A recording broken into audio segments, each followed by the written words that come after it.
Hello and welcome to another video. In today's video we are going to be looking at probably one of the rarest Bolens attachments in the UK, which is our Bolens tube frame Snowcaster.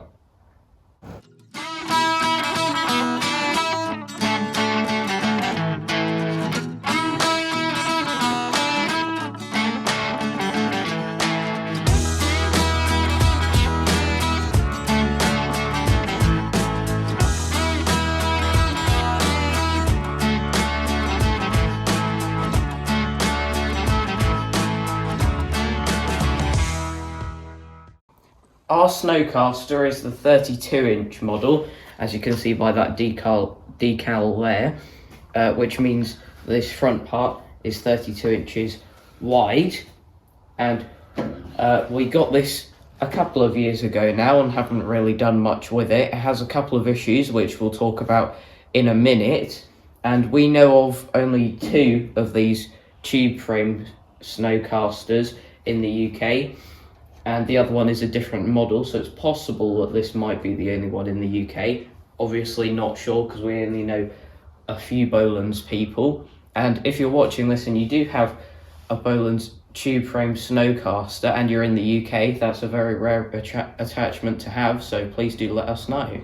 So let's do a bit of a walk around and evaluate the condition of this. There's obviously a lot of surface rust, but a lot of the paint seems to have survived. So that's quite good, and we don't think this has actually been used that much because of the amount of paint that's left, except for that centre part, which is, I'm guessing, where the snow got thrown up towards the chute, and also there's quite a bit of paint missing on this part. Now on to damages. You can see here, this centre part is bent up, and we will need to bend that back and weld it down.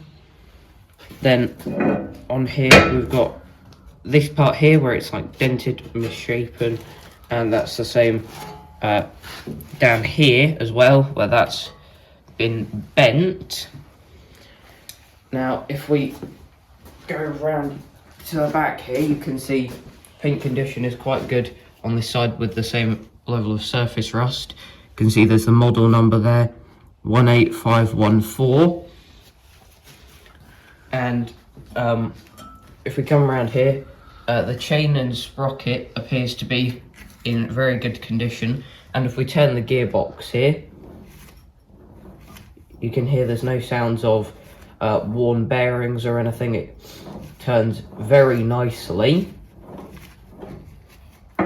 And for when we attach this to a tractor, we'll need a UJ to go on the end of here to hook up to the front PTO of the tractor.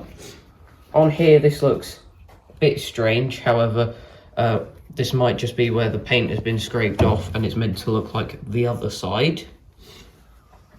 Now our main problems come here with the attachment bracket. You can see this side is roughly in shape. Then we get to this side, which looks like it's been exposed to the elements a lot. You can see the attachment part here is completely gone, and there should be a part that goes up here, which you then attach a lift lever to actually control the height of it, and all of that is gone, which also means the lift lever is gone, so that will be one of the biggest jobs on this. Up here is the control for the angle that the chute goes at, and that is quite stiff, so it'd be nice to loosen that off a bit. Now obviously that's not designed to be turned by hand here. You're meant to have a lever that goes back to the tractor, and then you turn it, and then that turns. Before we talk any more about our Snowcaster, I'd like to quickly have a look at the computer here, where we have a digital copy of a 1960s Bolens catalogue here, and you can actually see a picture there of a 32-inch Snowcaster like ours being attached to a Bolens Husky 800. And you can see here how it was advertised. There's the 36-inch model down in the bottom right. And there's also the advertising for the snowplow. As you can see on there, it says that it costs £3,000 of snow per minute and can go at a distance of up to 30 feet. So should be able to chase my sister around the garden with this if we get some snow. But first, let's talk about what we're planning to do with it. In the future, we will definitely completely take it apart, get it all grit blasted, paint it up, and have it fully restored. However, that isn't today. What we're planning on doing is trying to get this usable for this winter in case we get some snow, and then we can use this in our snow fleet. Now, the first thing we're planning on doing here is cleaning up all of the panels to get rid of the surface rust and polish them up to see what we've got underneath. We've already done this bit here on the auger, and you can just hear that is very smooth compared to the next one, or you can hear how rough it is. So that will help a lot if we do get some snow, for the snow to just roll off here rather than sticking to the rust, which this is probably the best it gets without repainting it.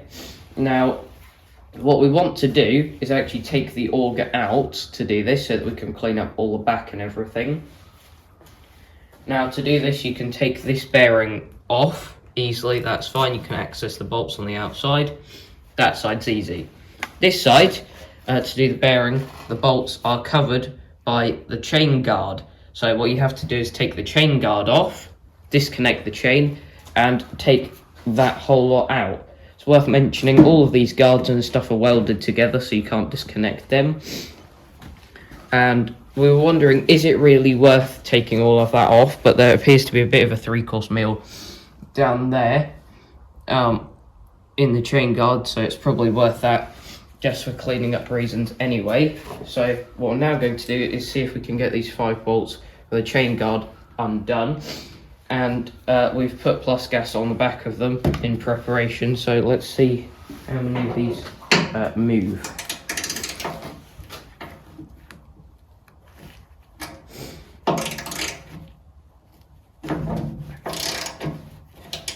That one's relatively loose.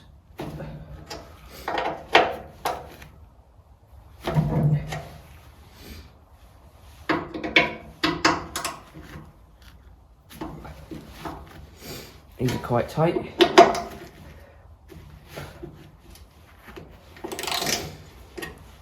Luckily they're all moving, so we'll now need to disconnect the chain and then we can continue taking these off.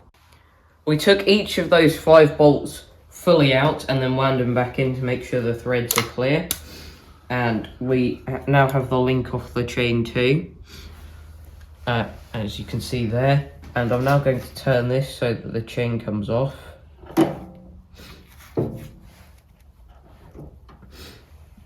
There we go. And that is now in a position that we can undo this and undo the bearing from the other side and pull the auger out.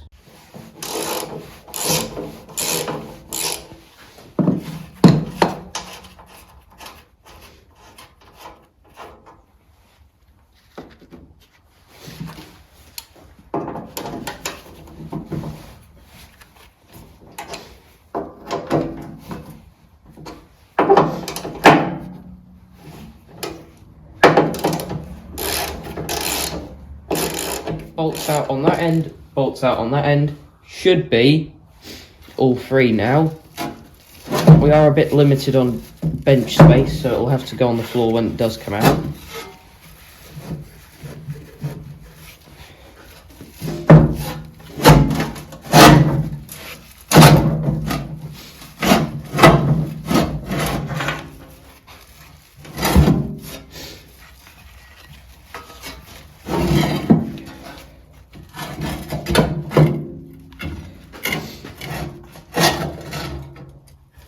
Almost completely out.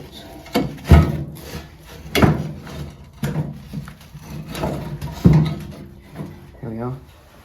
I'm just gonna. Oh, no, maybe not. Right. There we go.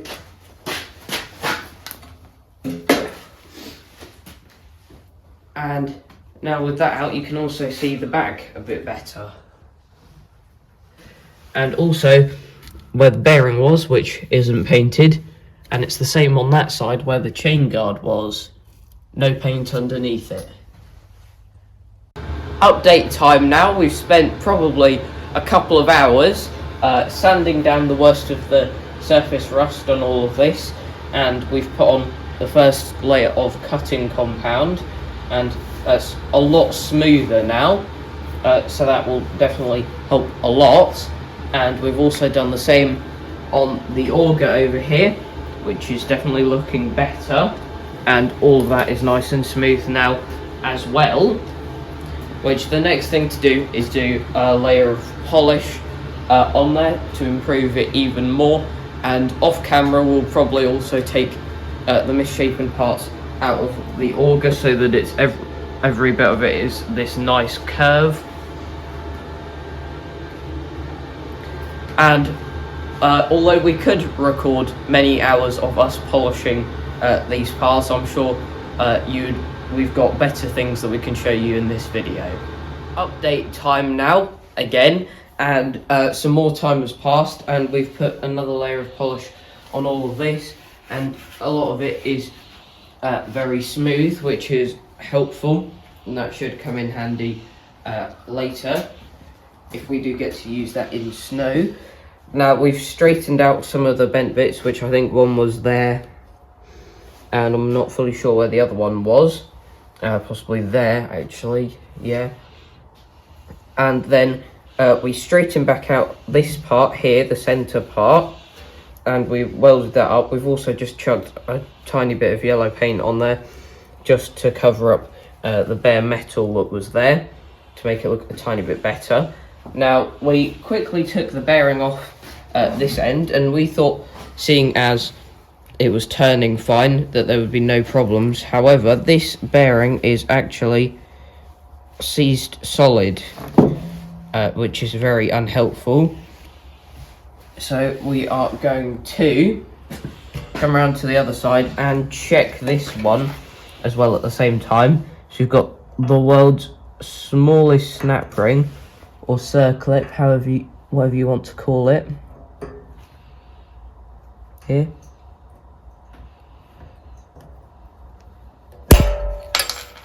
There you go. That is off now. I'll see if this sprocket will move. Don't think it will.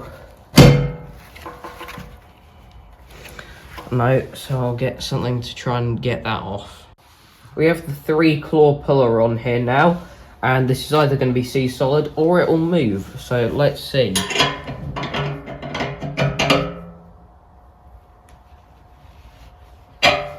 It appears to be moving a bit here.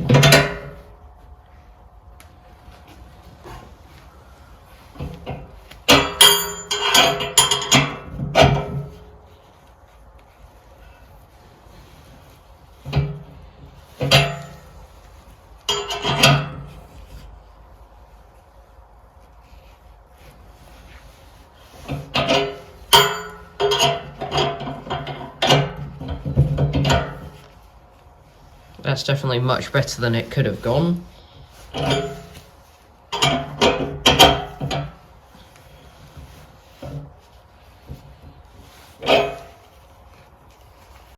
We have the sprocket off, and as you can see, everything is fine on this side, so that's good. And we will now need to take measurements of the bearing so that we can get one on order, and the sooner we do that, the better for the shipping time and how long it'll be until it gets here and we can reassemble this part. So we are going to end this video here so that we can go inside and order that bearing. In the next video, we will probably continue work on the back of the Snowcaster so that we can continue working while we're waiting for that bearing to arrive. But for today, that will be it. So thanks for watching this video, and I'll see you in the next one. Bye.